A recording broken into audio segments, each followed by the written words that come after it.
Welcome to another How to Succeed podcast. I'm your host, Mike Montague. This is the show that helps you get to the top and stay there. This week, we're talking about selling dead people's things. Find out more about that and our guest, Dwayne Cerny, here in just a second. This podcast is copyrighted by Sandler Systems, Inc. and protected by U.S. copyright laws. Sandler is the worldwide leader in sales, management, and customer service training with over 200 locations. You can find more information at sandler.com. Now, our guest this week, Dwayne Cerny, is author of Selling Dead People's Things. He sold a lot of dead people's things. You can find the book at sellingdeadpeoplesthings.com. And here we go. It's time to get started.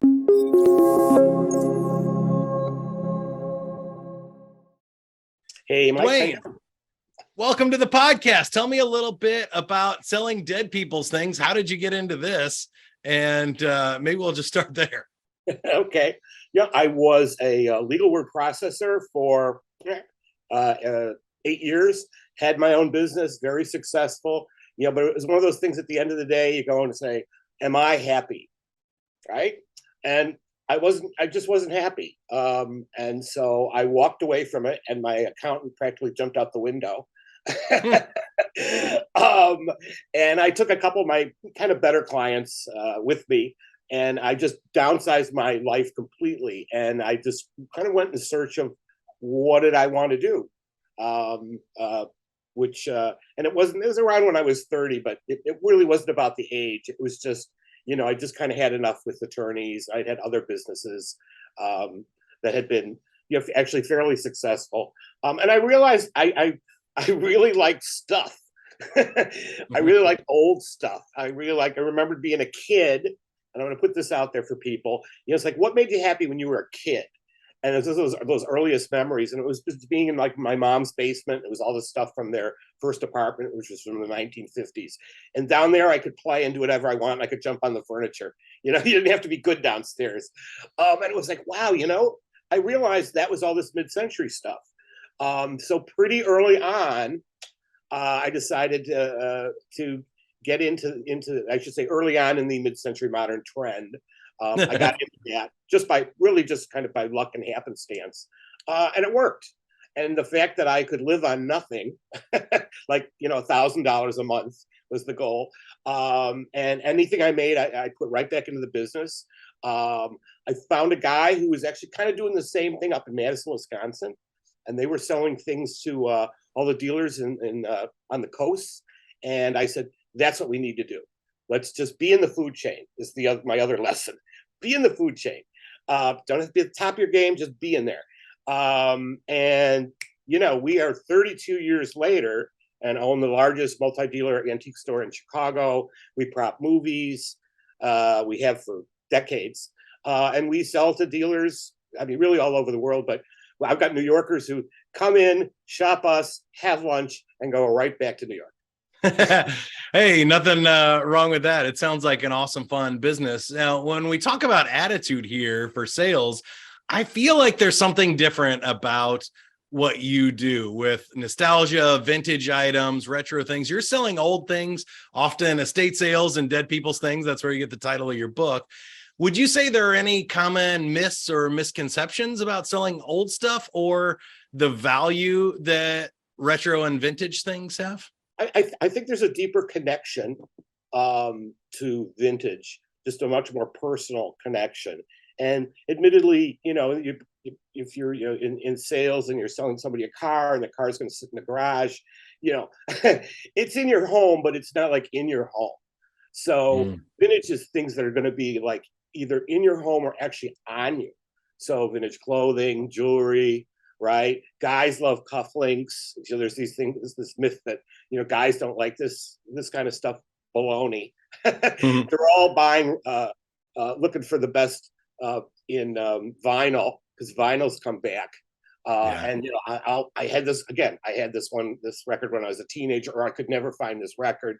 So and guys are just as much into fashion now as as women. So I think it's a very personal thing. And I think the selling is different about it. I'm gonna give you a line that I got from a customer. I'm all ears. I always say I don't see well, but I listen. And an old time customer, and she would come in and she would say, I don't know, do I like it or do I love it? And that's something to ask yourself as a salesperson too.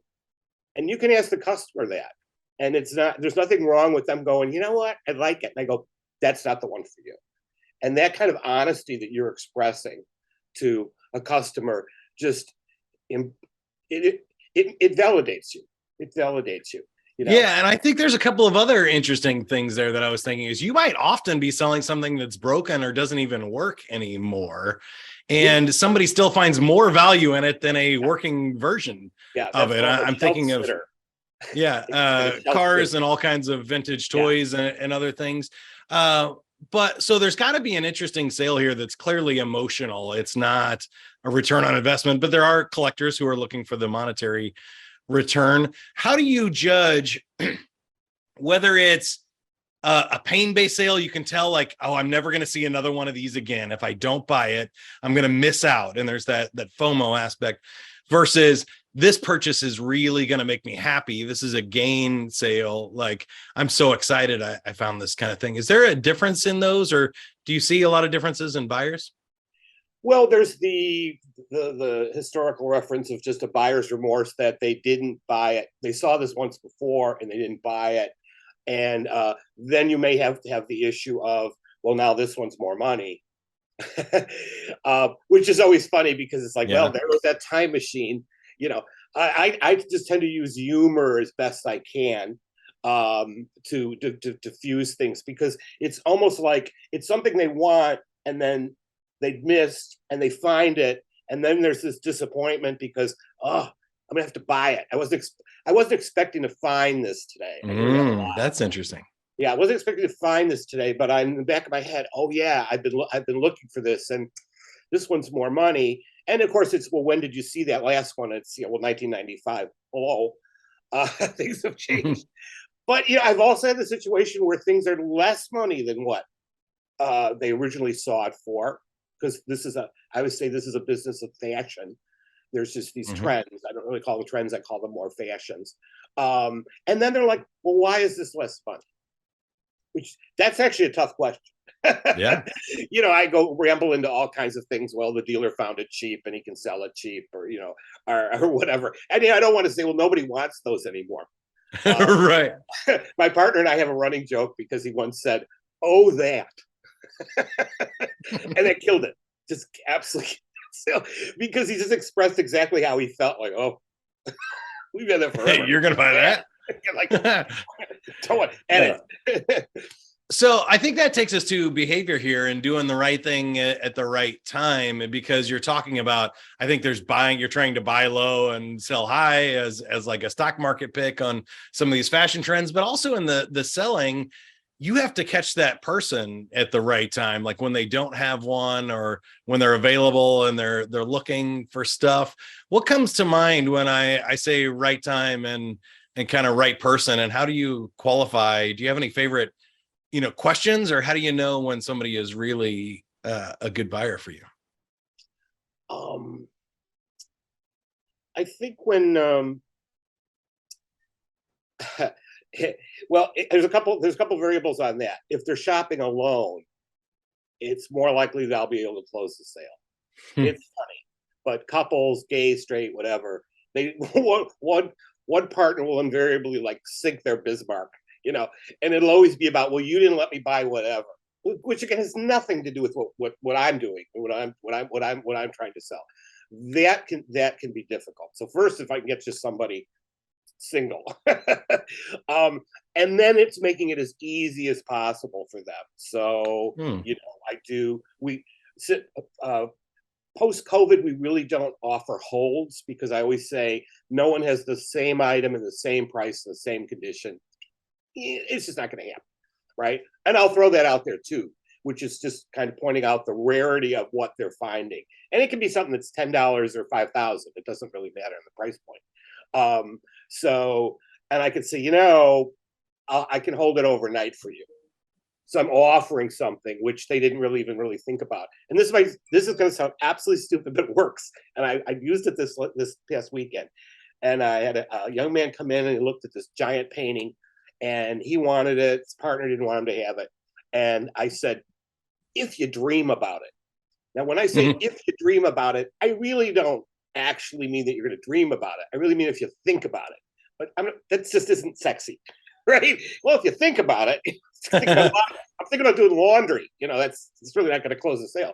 If you dream about it, darn if he didn't come back the next day and said he'd gotten cardboard and he put it so it's a big painting, all these pieces of cardboard above the sofa to see like what a piece of art would look like there. And he says, you know what? I did that. And he goes, and then I dreamt about it. And I went, you put that anchor in there. I thought so. Yeah. So it's really, it's kind of a subliminal thing. It might sound silly, but this all comes down to language. And I'm a language guy. So I'll throw this out too, because I was very shy kid. And I threw myself into public speaking and doing poetry readings. I went to Second City. Best thing I could have done. It just broke that barrier of what am I worried about? When I'm gonna misspeak or something. Best sales device. There's so many things I learned there just in opening myself up. So anyway, I'll let you go because I think we're gonna fit in a couple more of those. Yeah, I was gonna just go ahead and jump to technique, but I do want to circle back after we talk about some techniques and tricks that you learned too. Some of your careers and stories. So I know in the book and your other second book now that's come out, you have some great stories of sales and situations that you've gotten into. And so I'm just teasing the audience here. In 5 minutes, I want to hear a good one of those. But let's continue with those techniques. You have always had, I think, a tendency. Do you feel like it's personality to go big and to be a people person and to figure out how to do these deals? Because it seems like every business you've been in, and you've had several, your tendency is to go and scale and make things bigger. Where does that come from? Right. Well, I'm in Chicago, which I always say, it's the good and the bad of that. Or you could say, well, it's the middle of everything. So many people that have started businesses, I'm friends with them, and they're all about just like, well, I want people in the neighborhood to know me. Absolutely, great start. And I want people to city to know me. Get that? Okay, well, that's going to take a while, but great start. But even when I had a record label, I had the house music back in the '80s. Right from there, it was like, this is a global thing. So we were licensing music around the world. Once you do that, it just kind of opens your mind. And so when it came to having getting into the antique business, it was, well, I want to sell nationally. And again, this is before the internet, which yes has made things easier as far as selling. But actually, probably the best thing about it is it's made it easier for people to find us, and you just have to find us once because we have a big physical location, right? Again, back to O'Hare, getting everybody to run through O'Hare. So I just have always looked at it that way, that's where the money was. That the neighborhood was going to support us, but the profit was going to come from these, tourists. Tourists are great because they're going to buy smalls. It's got something that's going to fit in their luggage. Dealers come in, from the coast. I've heard the expression, I need to do 5 times my money. I go like, you know what? That depends on what you're buying. Yeah, you can do that. And let's talk about vintage clothing for a moment. I feel like I don't really have competition, but the closest I have to competition now are actually thrift stores because they've become so expensive, right? Yeah. So whereas I could have a dealer come into town and let's just say they specialize in 60s and 70s fashions or something. You can hit us and you could just power shop for hours, get piles of stuff. And you're paying retail with a dealer discount. But when you think about the time it would take them to hit all these thrift stores, and they'd come up with a couple of things that they had to pay $12 for as opposed to $28 for. So I love that. And I'm wondering, you just tend to think this way. So I'm wondering, did you ever have any aversion to sales, or have you always found that this is just interesting for you? What makes it exciting, or how do you think about leveraging those kind of situations and making those kind of pitches, because you're right, time is more valuable than money to all of us, right? But remember, I came from I'm just doing computer work and paralegal stuff, and even the music kind of sells itself if you get you're getting the right distributors, things like that. That's a different matter. So I had no experience at this at all. I mean, like zero. This is thrown into the deep end of the pool. So I just had to learn, and what I've learned is not everybody's good at this. Right. So people who go and say, yeah, I'm gonna have an estate sale for my mom's stuff and all this, and I'll go, are you good at sales? And no one ever asked that question, right? And I think even people who are in sales should ask themselves that question, right? Because then there's going to be you can fix that. You can fix that. Yeah. But my business, I think, is a lot of again, it's a lot of listening. It's a lot of empathy, which is a word, at least in business, I don't really hear much. And that, when I say empathy, that's empathy towards someone's situation where they don't have the money for it, or my favorite always is like, well, there's a pair of lamps and I only want one because I only have room for one. And so it's like, no, when you go to sell this, and you will, it'll be worth so much more money because you have a pair, right?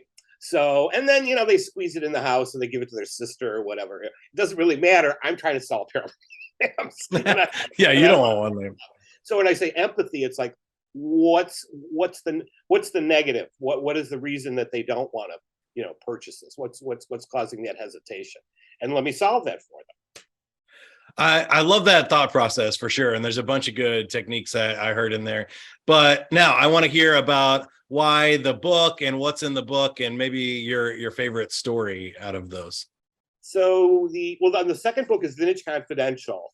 And when I wrote these, when I wrote the first one, Selling Dead People's Things, I actually wrote two books, which I didn't realize. And one was a business book, which actually I thought was kind of boring because I'm tired of myself. And the other was going out on estates and bringing people into true stories. And then with editors and all this, we kind of merged the two. And it made it a very different kind of a book, certainly, because I still feel it's a business book. At the end of the day, both of them are. Vintage Confidential, same thing. But what I did with that is I end the book with a chapter on one of our most successful advertising campaigns. It's like, I'm a great believer in postcards, in mailers, and creating things. I always have been, and creating things that if you get this thing in the mail, you can't throw it out. And you go, I don't know what to do with it. So people end up moving my advertising around, and invariably it would end up on somebody's refrigerator. Perfect. I'm in the house. I'm on the refrigerator, right? People see it and they go, oh yeah, that place, blah, blah, blah, blah. So my store manager had said that somebody based an ad campaign for a brew house based on bad Yelp reviews, which I thought was brilliant, right? And it was, they got 200 beers and none of them are any good.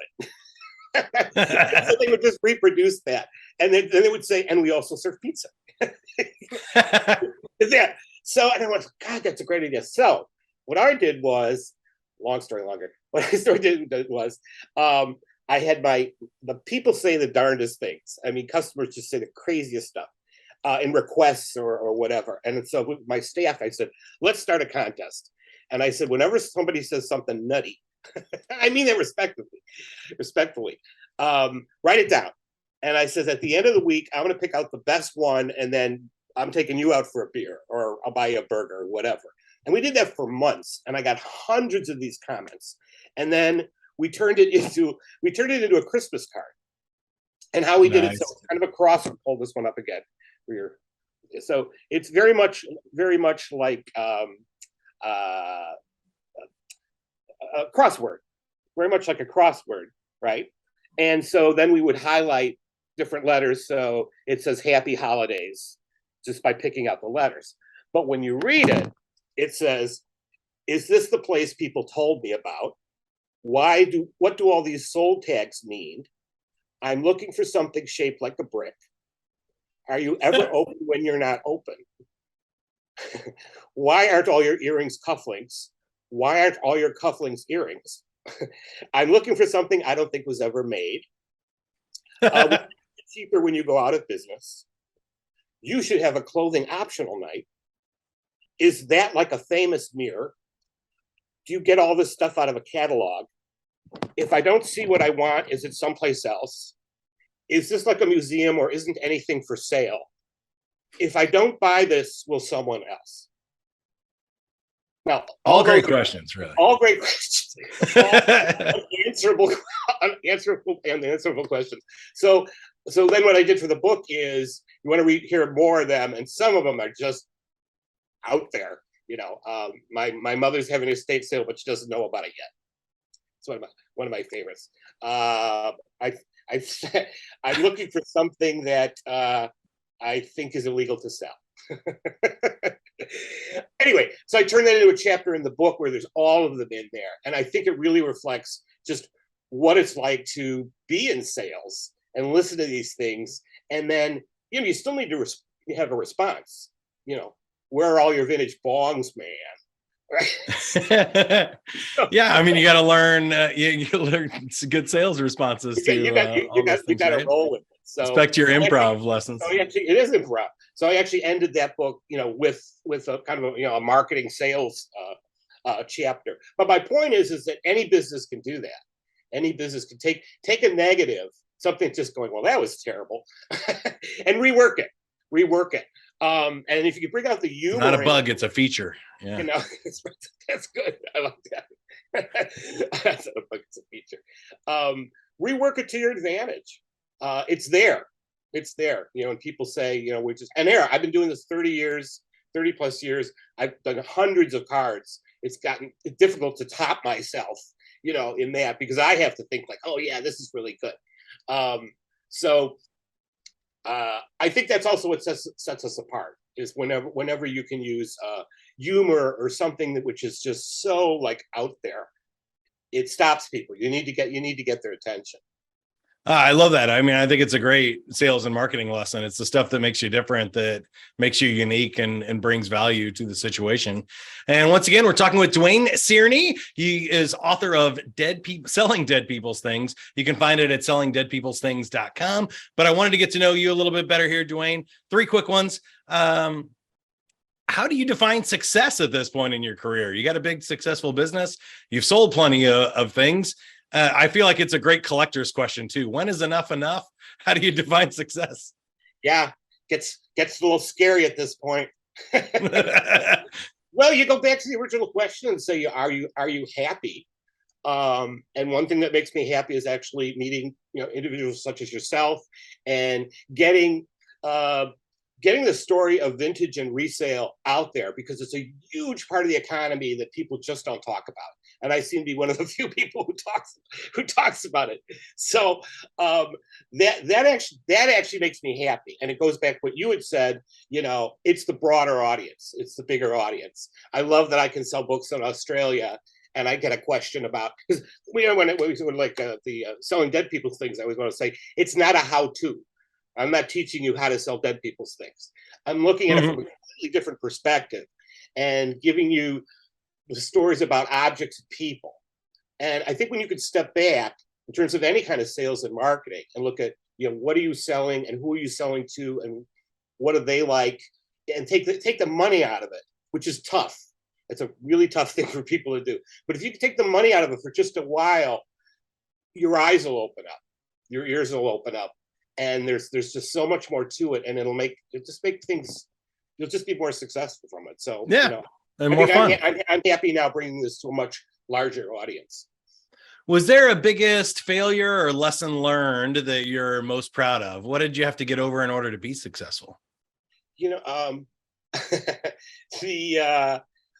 I'll tell you, as of late, like COVID was a real kick in the head to close for 3 months, and I didn't lose any dealers. But man, I just went into overdrive for that. I started something called Text and Take, which was we have these great display windows. So we packed it with all this stuff, big price tags, text number there. And so people could text me, charge it, and I'd meet them at the door in a mask. And I'd sell nice. Yeah. And so I didn't lose that neighborhood connection. The second thing is probably going to sound pretty strange is years ago, I say there's no competition, and I really believe that, but somebody sued me. And it was really about dealers, because I have dealers, and dealers can do what they want. I've got 75 dealers, people can open up at different locations. So this guy sued me, and I just didn't understand. It got totally thrown out. It was a pain. My lawyer died in the middle of it. It's just not a good situation. and invariably it was kicked out of court. But I realized why the guy did that. It slowed me up. Right. It slowed me up. I spent time and money dealing with this goofy, lawsuit that had no merit whatsoever. And as the judge said, "Don't blow smoke up my ass." I love that line. That wasn't to me. That was to the person who sued me. But I realized afterwards that's what that was about. And the only thing that the guy had on me is that he owned his own building. I just kept thinking about it. And I've been renting. And I went, you know what? That is not going to happen again, because that was on my bucket list, was own a building, get away from the crazy landlords, just deal with the crazy city and the taxes and things like that. Right. But that was a way for him to compete with me. And he was a big deal. And we were actually sort of friends. I don't understand what all this is about, but that's why he did it. He isn't in the business anymore at all. In the end, that sunk him, because he was messing around with other people in that same fashion, slowing him down. And I'm not a litigious person. So that was one where that was tough, because that was like 6 months of my life. But I totally used that as a motivating factor to buy a building, and best thing I could have done. It just solidified. I love it. Thanks for sharing that with us. Do you have a favorite quote, motto, or mantra? I do. The race is not to the swift, but to the swiftiest. The swiftiest. I'll have to remember that one. Okay, let's wrap it up for everybody here. Just like 1 or 2 sentence answers. Make sure everybody got the big takeaways here today. Based on how to succeed at selling dead people's things, what is one attitude you would like people to have? Empathy. For sure. And one behavior or thing you would like people to do? Look inward and look what can be better developed with yourself, your personality, and your sense of humor. And the best technique, tool, hack, or script to use? Question, any of that? I really go back to be a better listener. Ask yourself if you're a better listener, and do that by, after the client leaves, repeat in your head, what were the questions that they asked you? Did you really hear them? Did you hear everything that they said? And invariably, you'll realize you heard about half of it, because the other little squirrel in your head was going, "Okay, I want to sell this thing. What can I do?" So, and why they asked it is another great question after problems. that. Awesome. Again, find Dwayne Cerny at sellingdeadpeoplesthings.com. For more information on Sandler, you can find any of our free resources at sandler.com. Or as always, you can click subscribe to this podcast if you haven't already. Share it with somebody that you think would like to hear it. And thank you for listening. Remember, whatever you are, be a good one. The How to Succeed podcast is brought to you by Sandler, the worldwide leader in sales, management, and customer service training. For more information, visit sandler.com. Thank you for watching. Don't forget to click subscribe to get notified about future sales and leadership videos from Sandler. The Sandler Summit returns in 2023. Each new event builds exponentially upon the energy and success of the prior year. The 2022 Sandler Summit event was a huge success for everyone who attended, so don't miss the next one. Buy your tickets to the Sandler Summit at sandler.com/summit.